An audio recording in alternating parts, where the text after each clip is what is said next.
नमस्कार साथियों, मैं हूं Pramod Kumar Kandwal, intensive spiritual path से। लोगों की निगाह में गिरने का कोई अर्थ नहीं, क्योंकि दुनिया अर्थहीन है और विनाशी भी। मगर अपनी निगाह में गिरने का बहुत अर्थ है, क्योंकि भगवान अर्थपूर्ण हैं और अविनाशी भी। अक्सर हम भगवान को ऊपर वाला कहते हैं, ऊपर वाला करेगा।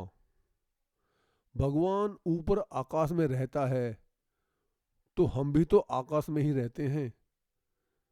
हमारी पृथ्वी 29 किलोमीटर प्रति सेकंड की गति से आसमान में ही तो घूम रही है।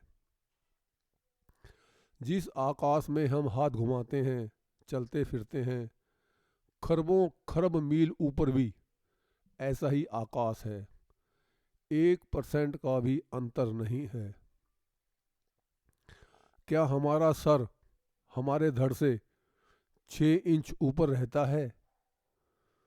या तो हमारे धड़ के साथ रहेगा या फिर नहीं रहेगा। इसी प्रकार भगवान हर क्षण हमारे अंग संग हैं। यदि नहीं है तो हम भी नहीं हैं। यह बात सिद्ध भी है और नियम भी, लॉजिकल भी है, साइंटिफिक भी और स्पिरिचुअल भी। आत्मा या परमात्मा या ईश्वर एक ही बात है। प्रभु स्थिर हैं, अचल हैं, वो चलते नहीं, संसार चलता है। आत्मा केंद्र है, धुरी है, संसार परिधि है, परिधि ही चलती है, सरकमफ्रेंस ही चलती है। धुरी के स्थिर रहने से ही संसार को गति मिलती है। परिधि पर गति सबसे ज़्यादा होगी, और ज्यों-ज्यों केंद्र की ओर जाएंगे गति कम होती जाएगी। यह रूल है। भौतिक विकास का सूत्र गति है, आध्यात्म का सूत्र विश्राम है, शांति है। परिधि विज्ञान है, केंद्र ज्ञान है। विज्ञान सिर्फ शक्ति देता है, जबकि ज्ञान उसका उपयोग करना सिखाता है। ईश्वर को समझ लेना ज्ञान है, उस पर चलना विज्ञान है, तथा उसे न समझना अज्ञान है। भगवान को यदि हमें देखना है तो हम उसे पक्षियों की लैंडिंग में देखें। कोई भी पक्षी जब लैंड करता है, उतरता है धरती पर, तो वो लुढ़क कर गिरता नहीं है। वो किसी दूसरे पक्षी से टकराता नहीं है।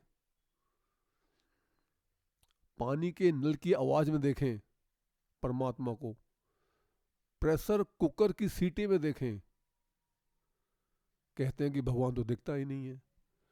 अपनी पद चाप में देखें, पद की ध्वनि में देखें,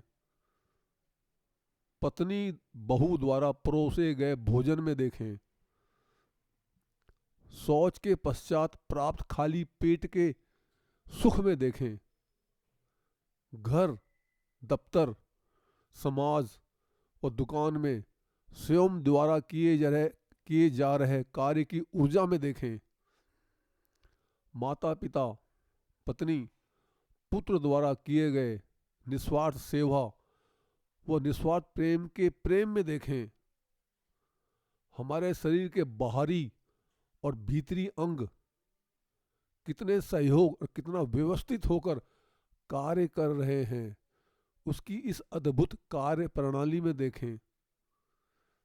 जहाँ इसकी मौजूदगी और हस्तक्षेप नहीं दिखाई देता, वहाँ भी देखें, वहाँ ज़्यादा देखें, फिर वो हमें दिखने लगेगा। क्योंकि हर पर्दे के पीछे तो परम पिता परमात्मा ही है। जहाँ कहीं यदि कुछ है तो वहाँ परमात्मा है, जहाँ कहीं कुछ नहीं है वहाँ भी परमात्मा है। जहाँ स्थिति है वहाँ परमात्मा है, जहाँ परिस्थिति है वहाँ परमात्मा है, जहाँ सुख है वहाँ परमात्मा है, जहाँ दुख है वहाँ परमात्मा है। चारों ओर परमात्मा ही परमात्मा है, परमात्मा ही परमात्मा है। यदि जो परमात्मा चारों ओर है, दसों दिशाओं में, हर है, जगह है, कण कण में है, कण कण ही है, यदि हमें वो नहीं दिख रहा तो इससे बड़ा दुर्भाग्य हमारा दूसरा अन्य कोई हो नहीं सकता। यदि आपको ये संदेश ज्ञानवर्धक तथा उपयोगी लगता है तो आप चैनल को सब्सक्राइब तथा वीडियो को लाइक, कमेंट और शेयर भी कर सकते हैं, ताकि आगे आने वाली सभी वीडियो का नोटिफिकेशन आपको मिलता रहे। गुरु भगवान सबका कल्याण करें।